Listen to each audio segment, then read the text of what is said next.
My name is Jill, and I love living my road culture life on wheels because I love living on the land. There's nothing that's better for my state of mind than to have open space everywhere. And as much as I like it and I endorse it and I promote it, there's also something very real happening. I don't know that most people who are living nomadic lives know is happening.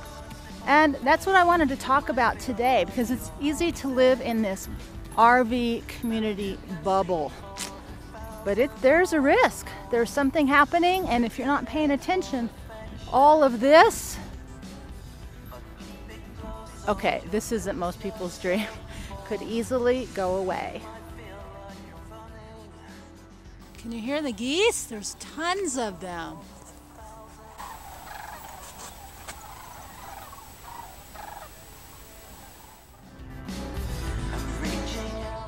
We're having one of our rare non-windy moments here in the center of New Mexico. But so I wanted to talk about this idea of, it's not actually an idea, it's a plan, Agenda 21, Agenda 2030, 2050, depending how far in the future you want to go. And I don't know if most people are aware that this is happening, but it is happening very subtly. I'm not going to go over the entire plan. I'm going to put a link below to a Rosa Corey interview for those of you who aren't familiar with control of land and land use, because of course where you live often dictates the kind of life you're going to have. Agenda 21, she does a pretty good overview right there. She's pretty much committed her life to understanding it, and she lives in San Francisco, which is the heart of how all this is getting laid out, but it's actually already nationwide here in America. It's a global plan, but I only have been paying attention to what's happening here. And right now I'm going to put up a couple maps, and I don't know if you guys know this or not, but the federal government isn't really supposed to own any land, very tiny percentage. And if you can see in this one map, the further west you go, the more land that the government owns. And for those of us who live like this, we think, oh, that's awesome because it's BLM land, you can boondock, you can camp for free, right?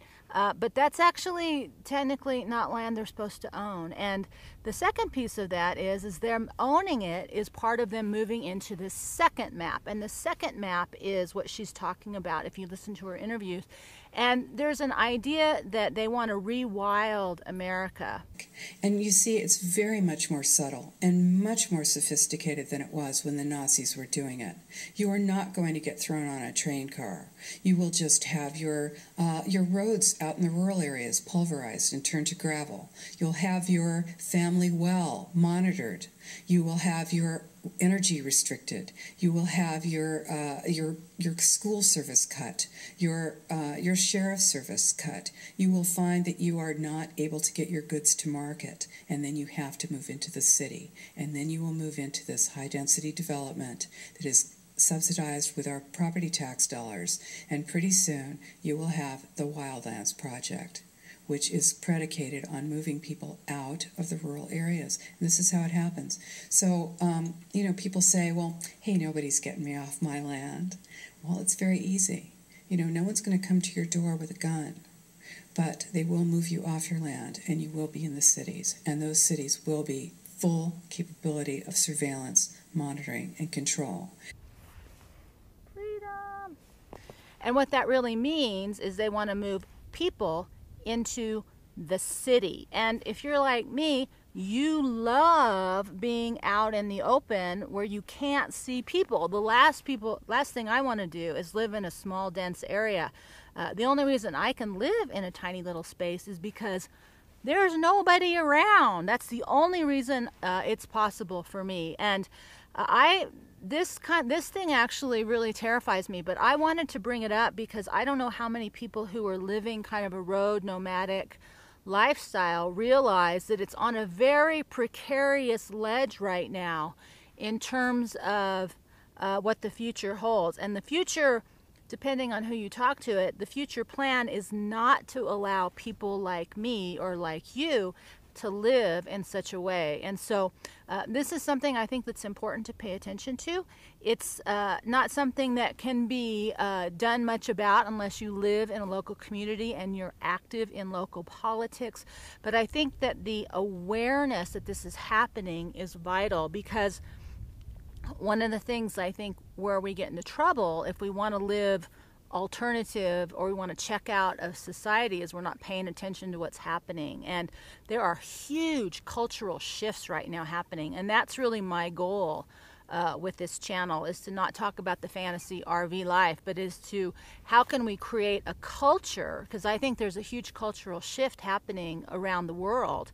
How can we create a culture that supports people who don't want to live inside the tiny little cities and tiny little boxes under a massive amount of surveillance, which is ironic as we surveil ourselves doing these videos.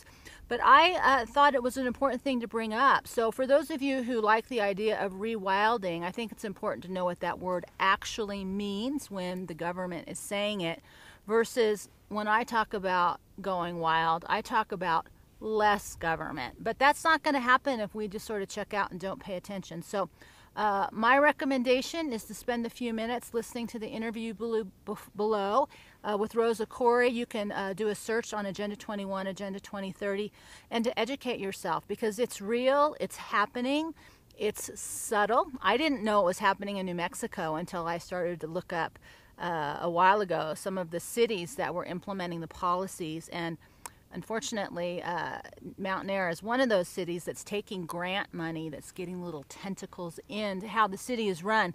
So this is all real. If you value this kind of life, if you value the idea of being able to actually travel freely, then you need to know about this. Because while rewilding and all that sounds awesome, and you love your BLM land and you love your boondocking, it's all a very temporary situation if you're not paying attention. So here's your chance to pay attention. If you're not, if you already know about this, good for you. I just did a re-education by listening to an interview. I haven't looked it up in a while, but it's real. And so I just wanted to go over that. So we're going to say goodbye here.